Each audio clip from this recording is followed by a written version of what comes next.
एक हॉस्पिटल के बाहर एक गन्ने वाला था, गन्ने का जूस बेचा करता था। एक रेहड़ी थी, जो इंजन सा फिट होता है वो फिट हुआ रहा था उस रेहड़ी के अंदर, और गन्ने का जूस निकाल कर बेचा करता था।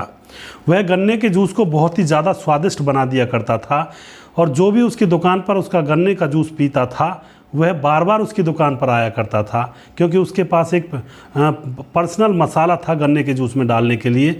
वह मसाले से बहुत ही ज़्यादा स्वादिष्ट वह जूस लगा करता था। दोस्तों, जिस हॉस्पिटल के सामने वह जूस की रेहड़ी लगाता था, उसी हॉस्पिटल के अंदर उसकी पत्नी डॉक्टर थी। एक दिन जब उसकी पत्नी बाहर आती है तो गाड़ी में से जब देखती है कि यह तो मेरा तलाकशुदा पति है, तो वह देखकर चुपके से घर की तरफ निकल जाती है। और उसके बाद जो यहाँ पर कहानी रचती है, आप सुनोगे तो आप भी इस कहानी से कुछ ना कुछ यहाँ से सीख लेकर जाओगे। दोस्तों, ये कहानियाँ बड़ी मार्मिक और बड़ी ही सीख देने वाली होती हैं। इनसे हमारे जीवन में बहुत कुछ बदल सकता है अगर हम इन चीज़ों को अपने जीवन के ऊपर अप्लाई करें। यानी कि इन कहानियों के अंदर से अच्छी अच्छी चीज़ों को निकाल कर अगर हम अपने जीवन के ऊपर अप्लाई करें तो जीवन बदल सकता है। क्या होता है इसके अंदर, पूरी जानकारी लेने वाले हैं। नमस्कार, मैं हूं सुदेश कुमार और तिरछी बात चैनल में आपका स्वागत है। दोस्तों, इंदौर की यह घटना है, इंदौर शहर के अंदर, जहां पर सोनिया नाम की एक लड़की रहती है जो कि पढ़ने लिखने में बहुत तेज़ है, लेकिन फ़िलहाल वह जवान हो रही है। सोनिया पढ़ लिख कर डॉक्टर बनना चाहती है, यह उसका बचपन का सपना था। लेकिन उसके माँ बाप जो होते हैं, जब वह शादी के योग्य हो जाती है तो माँ बाप कहते हैं कि बेटी, पढ़ाई लिखाई तो होती रहेगी, अब हमें तुम्हारी शादी करनी है, क्योंकि शादी जल्दी कर देंगे तो कोई ऊपर बात नहीं बनाएगा। क्योंकि जिन माँ बाप के घर पर जवान बेटियां बैठी रहती हैं, लोग उनके बारे में न जाने कैसी कैसी उल जलूल बातें किया करते हैं। बेटी कहती है, बाबूजी मैं तो पढ़ना चाहती हूँ, आप शादी की कह रहे हो। तो जो पिता होता है वह कहता है कि तुम्हारी पढ़ाई शादी के बाद भी जारी रखवाएंगे हम, जिसके साथ तुम्हारी शादी करेंगे। तो अब यहाँ पर तय हो जाता है, जो लड़की के माँ बाप हैं वह उसके लिए एक अच्छा खासा लड़का ढूंढने लगते हैं। तो उनको एक लड़का मिलता है जिसका नाम होता है करमवीर। उसके माँ बाप हैं और लड़का अकेला है, यानी कि इकलौता है, ना कोई बहन है ना भाई है। करमवीर के हिस्से में बहुत सारी प्रॉपर्टी आ रही है और एक अच्छा खासा शहर में घर है। अब वहाँ पर रिश्ता ढूंढा जाता है, करमवीर के साथ शादी करने के लिए तारीख तय कर दी जाती है। सोनिया फिर से कहती है, बाबूजी मैं पढ़ना चाहती हूँ। तो पिता कहता है, मैं करमवीर से बात करूँगा, वह पढ़ा लिखा है और समझदार है, वह तुम्हें शादी के बाद भी पढ़ाएगा। करमवीर से बात की जाती है तो करमवीर कहता है, जी बिल्कुल, पढ़ने में मुझे क्या दिक्कत है, पढ़ेगी तो आपकी लड़की ही, और पढ़ लेगी लिख लेगी, कोई बात नहीं है। अब बात तय हो जाती है कि शादी के बाद लड़की पढ़ाई करेगी। तो बड़े धूमधाम से उस लड़की की और उस लड़के की शादी कर दी जाती है। शादी होने के बाद जो लड़की है सोनिया, वह अपने पति के घर आती है। और दोस्तों, शादी के बाद अब सोनिया को एक और बात पता लगती है, जो उसका पति है वह तो शराब पिया करता है। क्योंकि पैसे की कोई कमी नहीं है, बहुत सारी शराब पीकर वह घर पर आया करता है। यह बात सोनिया को बहुत बुरी लगती है। अब कई दिन वह बाहर रहता है उसका पति, यह भी उसको बहुत बुरा लगता है कि कई दिन बाहर पड़ा रहता है, कई बार नालियों में से उठा कर लाते हैं। यह बात वो अपने माँ बाप से कहती है। माँ बाप कहते हैं कि कोई बात नहीं बेटी, अब जो शादी हो गई तो हो गई, अब तो मैं किसी दूसरे के साथ भी शादी नहीं करवा सकते। अब क्या होता है दोस्तों, सोनिया पढ़ाई लिखाई करने के लिए जाने लगती है, जैसा कि तय हुआ था। सोनिया अच्छे से पढ़ाई कर रही थी, पढ़ाई में मन लगाकर वह रात दिन मेहनत किया करती थी। अब एक दिन क्या होता है, करमवीर अपने दोस्तों के साथ बैठकर शराब पी रहा था, तो उसके दोस्त उसकी तरफ हंसने लगते हैं। करमवीर कहता, क्या हुआ, क्यों मुस्कुरा रहे हो? तो कोई दोस्त कह उठता है कि तेरे ऊपर मुस्कुरा रहे हैं। करमवीर कहता, क्या हुआ, बताओ तो सही। तो दोस्त कहता है, तुम्हारी जो घरवाली है वो पढ़ने के लिए जाती है और न जाने किन किन लड़कों से बात करती होगी। तुम्हें यकीन भी है, तुम्हें अंदाज़ा भी है इस बारे में, तू तो शराब पीता हुआ घूमता है और तुम्हारी पत्नी मौज लेती हुई घूम रही होगी। अब यह बात करमवीर के दिलो दिमाग में कहीं ना कहीं घर कर जाती है। उसको भी लगने लगता है कि उसकी पत्नी जो पढ़ाई करने के लिए बाहर जाती है वह लड़कों के साथ मौज मस्ती किया करती है। वह घर आता है, पत्नी के आने का इंतज़ार करता है। जैसी पत्नी पढ़ाई करके वापस आती है तो वह उसके ऊपर झिल्लाने लगता है और कहता है कि तुम आज से पढ़ाई बंद कर दो, क्योंकि तुम न जाने किस किस के साथ घूमती होंगी। अब यह बात सोनिया को बहुत बुरा लगती है और दोस्तों, इन दोनों की अब यहाँ पे झगड़ा हो जाता है।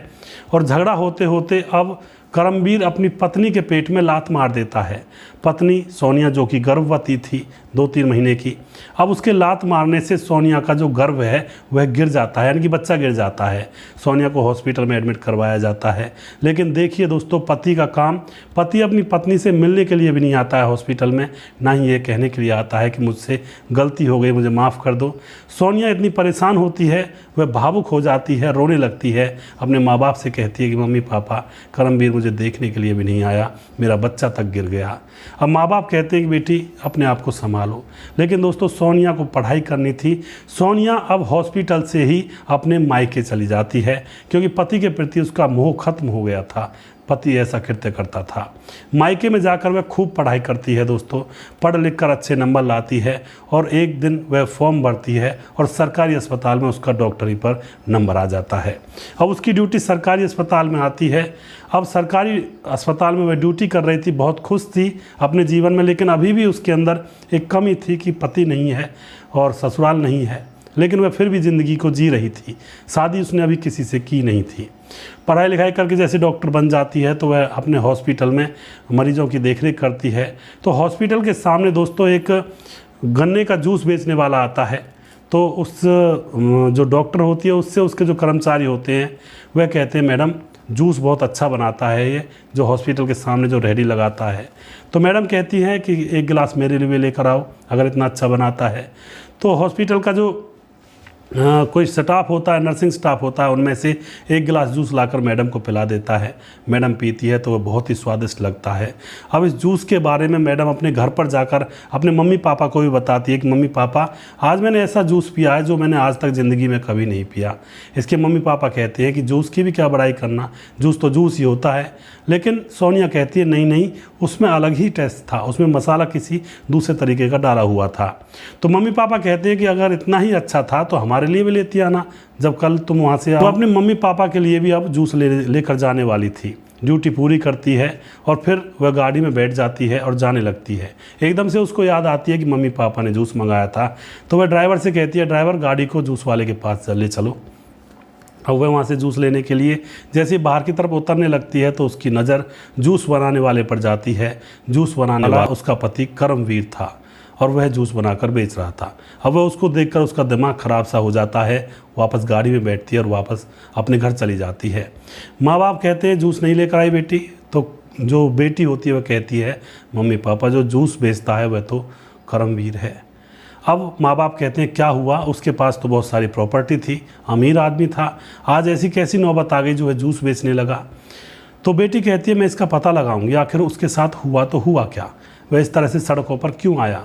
अब वह वापस दूसरे दिन अपने हॉस्पिटल में जाती है और अपने स्टाफ के किसी सदस्य से उस जूस वाले को अपने पास बुलवाने के लिए कहती है। कोई उसको बुलाने के लिए जाता है तो करमवीर सोचता है कि ऐसा ना हो, हॉस्पिटल के सामने जूस की रेहड़ी लगाई है, वह रेहड़ी को हटवाने के लिए बोल रहे होंगे। तो वह हॉस्पिटल के अंदर आता है। अब जैसे ही वह मैडम के रूम में घुसता है, यानी कि केबिन में घुसता है, तो मैडम को देखकर एकदम से वह परेशान हो जाता है। उसके चेहरे की भाव भंगिमा बदल जाती है। वह कहता है कि तुम, तो मैडम कहती है हाँ करमवीर बैठो, घबराओ मत। अब वह बैठ जाता है करमवीर मैडम के सामने और उसकी आंखों से आंसू आने लगते हैं। करमवीर कहता है तुम डॉक्टर बन गई। तो मैडम कहती है हाँ करमवीर मैं डॉक्टर बन गई हूँ। और करमवीर की आंखों से आंसू आने लगते हैं। अगले ही क्षण करमवीर बोलता है कि मुझे सोनिया माफ़ कर देना, माफ़ी के लायक तो मेरी गलती नहीं है, लेकिन हो सके तो मुझे माफ़ कर देना, जैसा भी तुमसे बन पड़े। और मैं अपनी ज़िंदगी जी रहा हूँ अपने हिसाब से, जैसा मैंने किया था ऐसा मुझे उसका फल मिल रहा है। अब सोनिया कहती है आखिर तुम्हारे साथ ऐसा हुआ क्या जो तुम इस तरह से सड़कों पर दर दर की ठोकरें खा रहे हो, तुम्हारे पास तो बहुत सारी प्रॉपर्टी थी। करमवीर कहता है ये सब मेरी ही गलती है, मेरे माँ बाप की मौत हो चुकी है। वह इंतज़ार देख रहे थे, करते थे कि हमारी बहू आएगी, हमारी बहू आएगी, लेकिन इसी इंतज़ार में उनकी मौत हो गई। करमवीर बताता है कि सोनिया के जाने के बाद वह और ज़्यादा शराब पीने लगता है, अपनी सारी प्रॉपर्टी को बेचकर शराब पी जाता है। उसके बाद घर में जितने भी बर्तन थे, घर का सामान था, उनको बेचने लगता है। पूरे समाज में उसकी थू थू होने लगती है और मम्मी पापा की अब मौत हो चुकी थी तुम्हारा इंतज़ार करते करते। अब लास्ट में वह अपने घर को भी बेच देता है, उसकी भी शराब पी जाता है। लेकिन कुछ दिनों के बाद जब पैसे नहीं मिलते हैं, लोग उसे घृणा की दृष्टि से देखते हैं, तो उसको होश आता है कि मैंने आखिर यह क्या कर दिया। अब वह कहता है कि चलो मैं नौकरी करता हूँ, पेट तो भरना पड़ेगा, लेकिन उसको कोई नौकरी भी नहीं देता है क्योंकि उसकी छवि बिगड़ चुकी थी, एक शराबी की बन चुकी थी। तभी वो अपने एक दोस्त से बात करता है। उसका वह दोस्त गन्ने की रेहड़ी लगाया करता था। तो उसका दोस्त कहता है कि तुम ऐसा करो, पहले तो मेरी रेहड़ी पर काम सीखो, उसके बाद तुम्हारी एक रेहड़ी मैं लगवा दूंगा, कोई बात नहीं, उस पर तुम कमा लेना और मेरी रेहड़ी के पैसे दे देना।